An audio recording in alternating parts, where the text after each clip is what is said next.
अगर आप सोच रहे हैं कि म्यूचुअल फंड में आपके पैसे बहुत टूट सकते हैं, तो उसका आंसर है हाँ, आपके पैसे बहुत टूट सकते हैं। तो इसके लिए क्या करना चाहिए?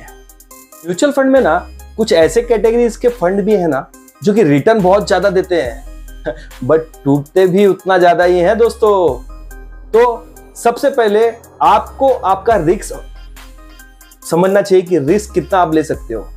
अगर ज्यादा टूटने पे अगर आपके दिल नहीं धड़के तो आप उस फंड में इन्वेस्टमेंट कीजिए, रिटर्न देगा लॉन्ग टर्म में, बेफिक्र रहिए। बट शॉर्ट टर्म में माइनस में देख के अगर आपके दिल धड़कन न रुक जाए, ऐसे सिचुएशन ना आए, तो आपको उन फंड में इन्वेस्टमेंट करना चाहिए। अदरवाइज वो कैटेगरी से निकल के आप कोई दूसरे कैटेगरी में आ जाना चाहिए। फॉर एग्जांपल के साथ समझाता हूं मैं आपको। जैसे आपने किसी स्मॉल कैप में इन्वेस्टमेंट किया है, किसी म्यूचुअल फंड कंपनी के स्मॉल कैप फंड में इन्वेस्टमेंट किया है, तो देखिए दोस्तों, इसका रिटर्न तो बहुत आता है स्मॉल कैप मिड कैप में, बट इसका जब टूटता है ना तो सबसे ज्यादा ये टूटता दिखेगा आपको बाकी फंड्स के कैटेगरी के हिसाब, बाकी कैटेगरी के हिसाब में। तो मेरा एक ही बोलना है कि अगर आपको ज्यादा रिस्क नहीं ले सकते हो, फॉर एग्जांपल आप स्मॉल कैप में इन्वेस्टमेंट किए और माइनस में ज्यादा दिख रहा है, बहुत दिन से दिख रहा है, आपको पेशेंस लेवल नहीं है कि आप उसमें इन्वेस्टमेंट कर किए हो और माइनस में दिखे जा रहा है, अब मुझे नहीं रहा जा रहा है, मेरे को यहाँ से पैसा निकलना है, तो आपके लिए वो कैटेगरी नहीं बनी है। आप वो पैसा निकाल के या तो इधर बैलेंस फंड कैटेगरी में पैसा लगा दीजिए या तो लार्ज कैप कैटेगरी में पैसा लगा दीजिए। क्योंकि जब स्मॉल कैप टूटता है तो सबसे ज्यादा टूटेगा, बट जब मार्केट टूटेगा तो स्मॉल कैप सबसे ज्यादा टूटेगा, बट अगर जब मार्केट टूटेगा तो लार्ज कैप और बैलेंस फंड थोड़े उससे कम टूटेंगे, उसका वैल्यूएशन थोड़ा कम टूटा दिखेगा। तो सबसे अच्छा आइडिया आपको देता हूं कि आप स्मॉल कैप या मिड कैप से स्विच करके लार्ज कैप कैटेगरी में चले जाइए, अगर आप रिस्क नहीं लेना चाहते तो। देखिए दोस्तों, मार्केट का तो नेचर ही यही है, up down up down up down up. कभी रिटर्न आपका माइनस में दिखेगा, कभी प्लस में दिखेगा, कभी माइनस में दिखेगा, कभी प्लस में दिखेगा, बट ये श्योर है कि लॉन्ग टर्म में आपका रिटर्न तो ये जरूर बना के देगा। ये हमारे पास ग्राफी में आपको एग्जांपल के साथ, स्लाइड के साथ दिखाऊंगा इसको, ठीक है। बट मैं आपको एक चीज बोलना चाहता हूं कि आपका पोर्टफोलियो डाइवर्सिफाइड सिचुएशन में रखना चाहिए आपको। डाइवर्सिफाइड मतलब क्या होता है? डाइवर्सिफाइड मतलब कि जैसे कि आपको आपके गोल के हिसाब से प्लानिंग करना चाहिए।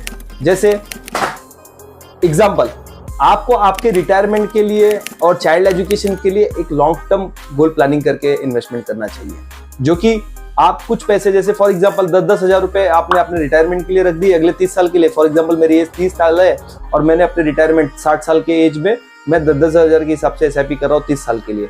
मेरे बच्चे का उम्र 5 साल है और अगले 20 साल के बाद उसको मैंने हायर एजुकेशन के लिए भेजना है बाहर, तो मैं 10,000 रुपया उसके नाम से, एजुकेशन के लिए नाम से इन्वेस्टमेंट करता हूँ, जो कि रिटर्न्स आपको स्लाइड में दिखा रहा हूँ कि 30 साल के बाद 10,000 के SIP का क्या रिटर्न होगा, मेरे रिटायरमेंट में मेरे को क्या मिलेगा, मेरे बच्चे के एजुकेशन के टाइम पे जो 25 साल का हो जाएगा तो कितना मिलेगा।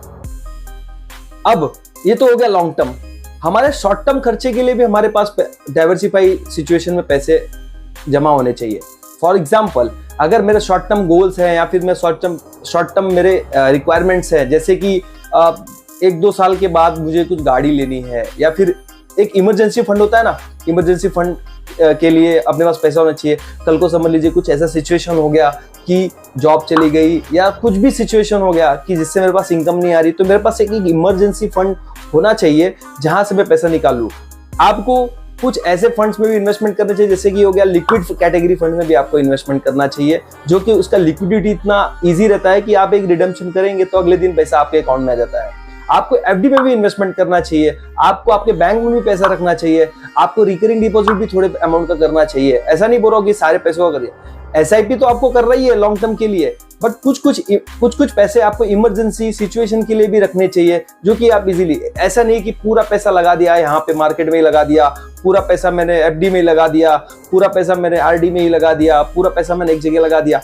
वैसा नहीं करना है हमको अपने पोर्टफोलियो को डाइवर्सिफाई सिचुएशन में रखना है, क्योंकि हर एक अलग अलग चीज का रिटर्न होता है। इक्विटी अलग टाइप का रिटर्न देता है, FD अलग टाइप का रिटर्न देता है, RD अलग टाइप का रिटर्न देता है। तो हमेशा एक बात गांठ बांध करके रख लिए दोस्तों, कि अपना जो भी वेल्थ है हमको डाइवर्सिफाई सिचुएशन में रखना चाहिए। और आपको एक सबसे अच्छा ट्रिक देता हूं, जो आप करेंगे तो आपके लिए फायदा होगा। आप कभी भी आपका फाइनेंशियल प्लानिंग आपके फाइनेंशियल प्लानर के साथ कीजिएगा। आप खुद से जो एक्सपर्ट है उसे ही वो काम दीजिए, ठीक है।